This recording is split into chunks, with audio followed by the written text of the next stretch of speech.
Cuando alguien te engaña, no solo rompe la confianza, rompe la idea que tenías del amor, la imagen que tenías del otro y la seguridad que tenías en ti. Pero detrás de toda infidelidad hay algo más que deseo o intención de dañar. Hay heridas, vacíos y una historia que la mayoría de las personas ni siquiera entienden de sí mismos. Hoy vamos a hablar de lo que lleva a una persona a cometer una infidelidad. No se trata de justificar a quien es infiel, ni de minimizar el daño que causa, porque la infidelidad es una herida muy profunda que deja marcas reales a quien la vive, y quien es infiel siempre es responsable de sus actos.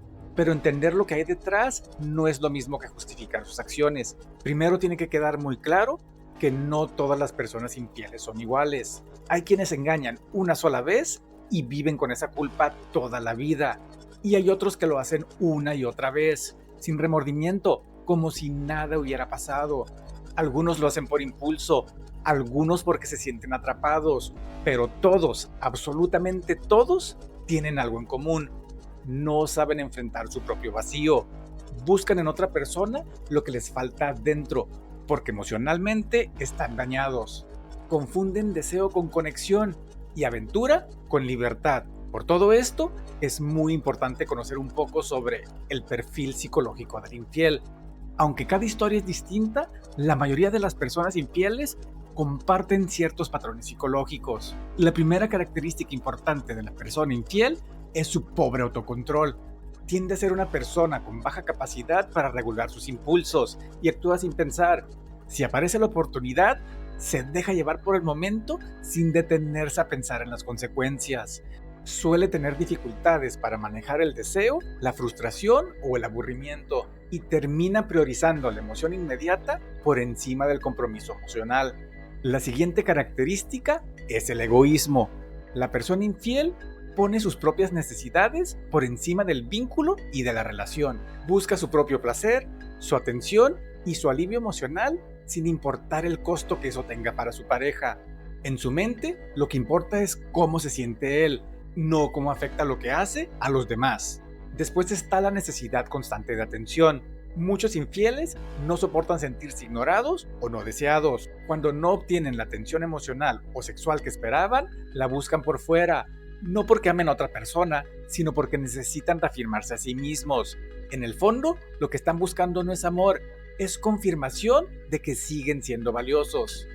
También son propensos al aburrimiento y a la búsqueda de emoción. Algunas personas son adictas a la novedad. Cuando la relación se estabiliza o pierde intensidad, sienten que necesitan algo que los saque de la rutina y volver a experimentar el enamoramiento inicial. Y por último, paradójicamente, está la inseguridad. Muchos infieles no actúan por exceso de confianza, sino por la falta de ella. Se sienten inseguros, insuficientes, reemplazables y usan la infidelidad como una forma de probarse a sí mismos que aún pueden, que todavía son deseables, que alguien más los elige. No buscan amor, buscan validación. Detrás de todos estos patrones psicológicos que ya mencionamos, hay algo más que el engaño. Hay heridas que no se han resuelto, vacíos que se intentan llenar con deseo y una incapacidad para ver hacia adentro. Nadie se convierte en infiel de la nada.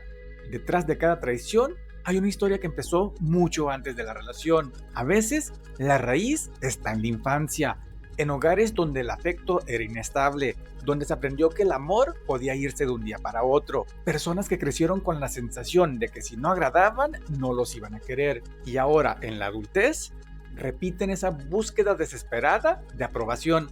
Otras veces, la raíz está en la forma en que se aprendió a amar. Quizás crecieron viendo infidelidades en casas, normalizadas, justificadas, como si engañar fuera parte del amor, y sin darse cuenta, repiten el mismo modelo que antes criticaban. También están los que aprendieron a sobrevivir desconectándose emocionalmente. Personas que de niños fueron traicionadas, abandonadas o ignoradas y que ahora evitan el apego real porque les da miedo. Les da miedo ser lastimadas otra vez.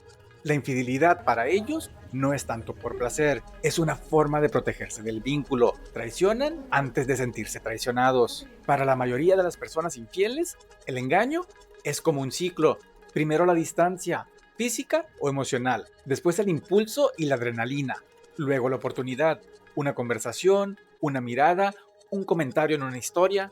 Ese subidón que hace sentir vivo al que estaba emocionalmente dormido, pero cuando pasa la euforia, llega la culpa, y en lugar de asumirla, se justifica, dice que fue solo algo físico y no significó nada, hasta que vuelve a sentir ese vacío, y entonces repite el patrón: contacto, culpa, justificación, repetición, un ciclo que se repite una y otra vez.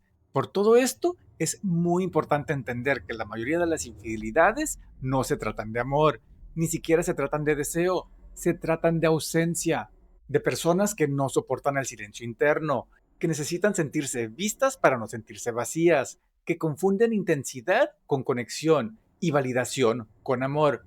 Y ahora lo más importante de todo: ¿puede cambiar un infiel? La respuesta corta es sí, sí puede cambiar, pero solo si deja de buscar excusas y empieza a mirarse de frente, si reconoce su miedo a la intimidad, su necesidad de aprobación, su vacío, y si se atreve a reparar lo que rompió, no solo en su pareja o en su relación, sino dentro de sí mismo, porque la fidelidad no se trata solo de no traicionar a alguien, se trata de ser honesto contigo mismo, de no abandonar tus propios valores cuando el deseo te confunde. La verdadera lealtad se demuestra cuando nadie te está viendo. Ahí es donde se ve quién eres en realidad. Si alguna vez te fueron infiel, recuerda esto: no fue tu culpa. La infidelidad no habla de lo que te faltó a ti, habla de lo que le sobraba al otro: miedo, vacío, ego, inmadurez emocional. No importa cuántas excusas te hayan dado, nada justifica traicionar la confianza de alguien que apostó por ti con el corazón abierto. Y si tú fuiste quien traicionó, deja de ver hacia afuera buscando razones. Mírate a ti mismo y pregúntate qué parte de ti necesitó mentir para sentirse vivo, qué vacío intentabas llenar, qué miedo te llevó a destruir lo que más decías amar. Porque ser infiel no solo te convierte en mentiroso y manipulador, te convierte en alguien que se desconectó de sí mismo. Y esa, al final, es la traición más grande de todas. Hasta aquí por hoy, pero nos vemos en el próximo.